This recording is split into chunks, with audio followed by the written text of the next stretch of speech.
So that's exactly what we're trying to get at with the carbon conscience application. One of the things that you can look at in the carbon conscience tool is you can fill in your urban design project, see what your potential carbon footprint's going to be, then you can see how much offset you would need to invest, let's say in wetland restoration area or a mangrove restoration area. So there's the opportunity for the urban areas to support investment in rural areas for large-scale greening projects.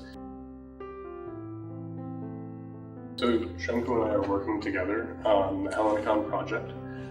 It's an adaptive reuse, let's say, of a former Athens municipal airport that's been decommissioned and lain vacant for a long time, as well as the 2004 Olympic site, which is also vacant. The existing site is about 80% failed hardscape and about 20% Rudero ecosystems of a variety of types. We're trying to flip that ratio, so it's going to be 80% green on our site, 20% hardscape. It's going to be focused on the programmatic areas. There's also a large development component. It's a privately financed public space. So the client is a developer who's building all of the new city components, the new towers, and they're also building and having to operate the landscape in the future. So they're committed to a long relationship with the site operations, which enables us to better advocate for long-term LCA investments in our material decisions.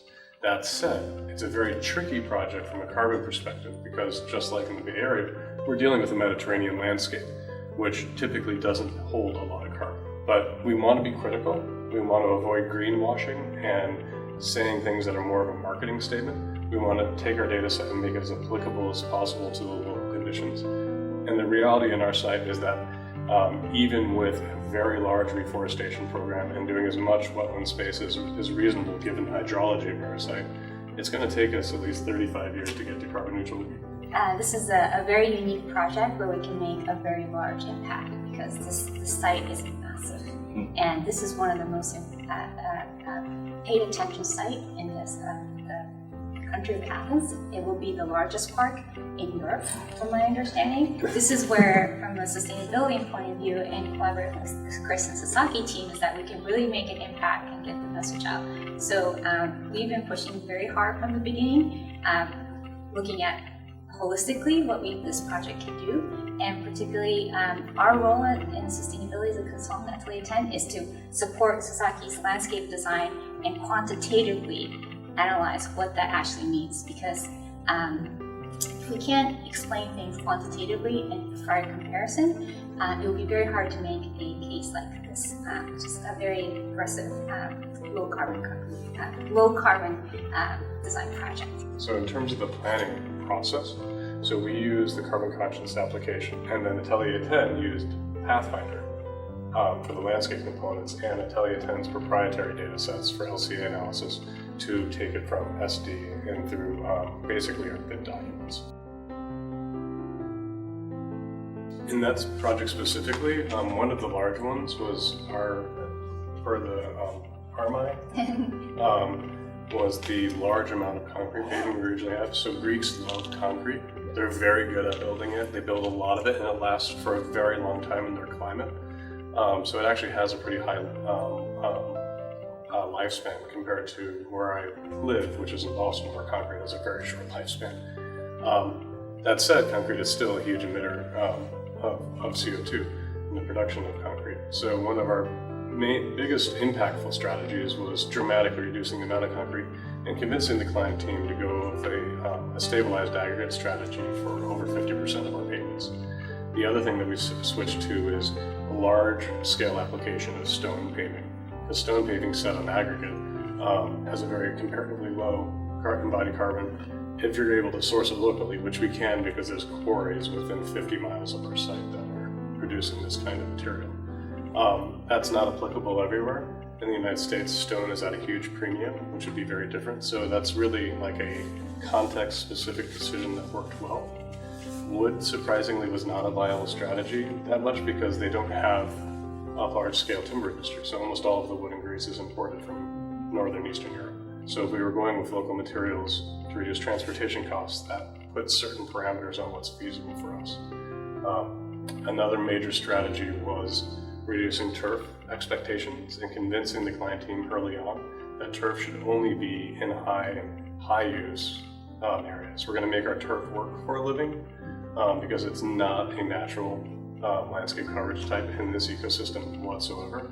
So we only use it in places where we have maybe our outdoor amphitheater spaces, where it's going to be irrigated, it's going to be under drained, it's going to be invested in, but it's limited to only those locations, which actually only helps us for our rest of our restoration ecology objectives, because most of the restoration ecosystem typologies we're dealing with actually have high risk of disease if we over-irrigate.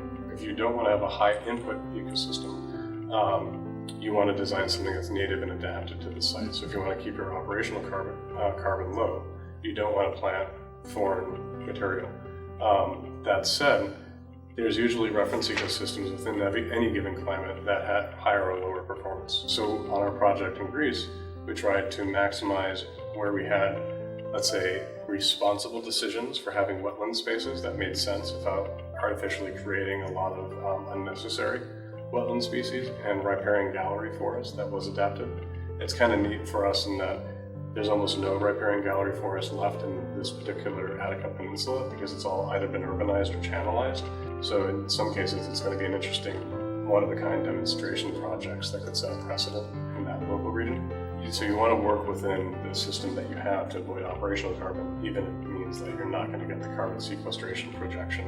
What's not successful is to do something where you take a foreign ecosystem, you plant it, you don't operate it the way that it would need to thrive, and then have it all die or be replaced by weed species or something like that.